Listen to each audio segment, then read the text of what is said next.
آئینی ایک کردار ہے پارلیمان کا، اس کو ناکام بنانے کے لیے غیر آئینی طریقے سے وہ پیشکش کی جا رہی ہے، تو مجھے بتائیں۔ اور پھر اس ادارے کے خلاف وہ شخص زہر اپنا اگلتا ہے جس نے اس کو پالا اور پوسا۔ میں یہ بات بالکل یہ کہہ رہا ہوں، اور جس طرح یہ اقتدار میں آیا اور 4 سال یعنی اس حد تک یہ ادارہ گیا اس کو کامیاب کرانے کے لیے کہ شاید یہ کامیاب ہو جائے اور پاکستان کو بھلا ہو جائے۔ تمام اس ادارے نے تمام جو تھے، میں سمجھتا ہوں کہ اپنا بیریئرز ایک طرف کر دیے کہ شاید پاکستان کا یہ بھلا ہو جائے اس آدمی کے ذریعے، اور اس کو ہم وہ سپورٹ دیں جو کہ 75 سال میں کسی کو نہ آج تک ملی، دوبارہ کسی کو ملے گی نہیں۔ اور میں بالکل ایک لائٹر وین میں کہا کرتا ہوں کہ اتنی سپورٹ اگر ہمیں ملی ہوتی اس کی 20% بھی، تو پھر میاں نواز شریف کی ہم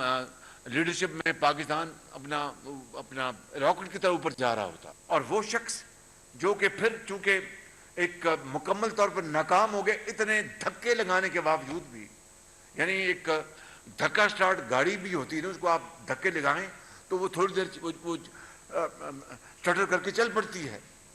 مگر یہ تو یعنی دھکا لگانے کے بعد بھی یہ گاڑی نہیں چلی۔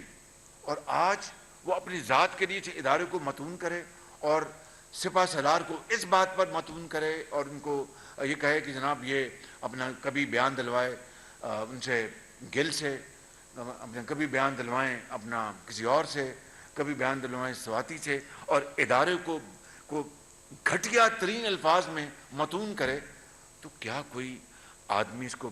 ایک ہوش مند پاکستانی برداشت کر سکتا ہے؟ ڈین ہوتی ہے وہ بھی 3 گھر چھوڑ کے وہ حملہ کرتی ہے۔ آپ کے اوپر تو اتنے احسانات ہیں کہ اگر آپ ساری عمر بھی اس ادارے کا شکریہ ادا کرتے رہیں تو شاید وہ آپ شکریہ ادا نہیں کر سکیں، کیونکہ اس ادارے نے آپ کو پالا پوسا اور پتہ نہیں کیا کیا پاپڑ پیلے، باہر سے پیسے لا کے دیے، سعودی عرب سے، چائنا سے، قطر سے جا کے منتیں کی، اور ہر چیز کو داؤ پہ لگا دیا کہ شاید پاکستان کو بھلا ہو جائے۔ چونکہ یہ شخص ناکام ہو گیا اور ووٹ آف نو کانفیڈنس آیا، اس کو غیر آئینی طریقہ اختیار یہ کیا کہ آپ کو میں جو مرضی آپ ایکسٹینشن لے لیں، اس کو ناکام کر دیں۔ جب وہ نہیں مانے تو پھر غدار اور میر جعفر اور میر صادق، تو پھر DGI انہوں نے مجھ سے اجازت لی، مجھ سے باقاعدہ مجھ سے پوچھا کہ جی یہ ہمارے ادارے پر اب بہت شدید الزامات لگ رہے ہیں، اور یہ ان کا DGI ان واقعات کا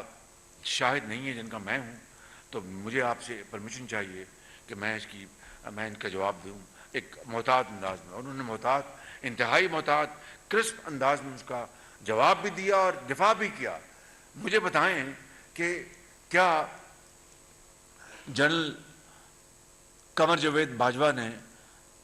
اگر پاکستان کی بہترین مفاد میں اگر عمران نیازی کو بطور وزیر اعظم فل سپورٹ دی، بلکہ ایکسٹرا سپورٹ دی، بلکہ سپر سپورٹ دی تاکہ پاکستان کا کوئی بھلا ہو جائے، تو وہ کیا اس میں سمجھتا ہوں کہ انہوں نے کہا کہ بھائی چلو ہم اگر ملک کی خیر ہو جائے گی تو ایک ملک کا بھلا ہو جائے گا، تو ایک نام یاد رکھا جائے گا کہ ہاں جی کل جو ہندوستان نے پاکستان کا جو مذاق اڑایا ہے اور کہا کہ ہمیں تو اور کچھ، عمران خان واہ واہ واہ، اس نے DGI کو آڑے ہاتھوں دیا۔ آج ہندوستان یعنی بغلے بجا رہا ہے عمران نیازی کے جو اس نے کل باتیں کہی ہیں، اور آپ نے کہا کہ ہمیں تو کچھ، یہ تو ہمارا لیڈر بن گیا، ہیرو ہے ہمارا، یعنی دشمن کے ہاتھوں کھیل رہے ہیں، اپنی ذات کے لیے اس کو اوپر رکھا ہے۔ میں سمجھتا ہوں کہ پتہ نہیں سیاست میں کیا ہوگا کیا نہیں ہوگا، لیکن اللہ تعالیٰ عمران خان نیازی کی اس بلنڈر اور گناہ کو کبھی معاف نہیں کرے گا انشاءاللہ، یہ میرا ایمان ہے بالکل۔ جو وطن کا نہیں وہ کسی کا نہیں ہے۔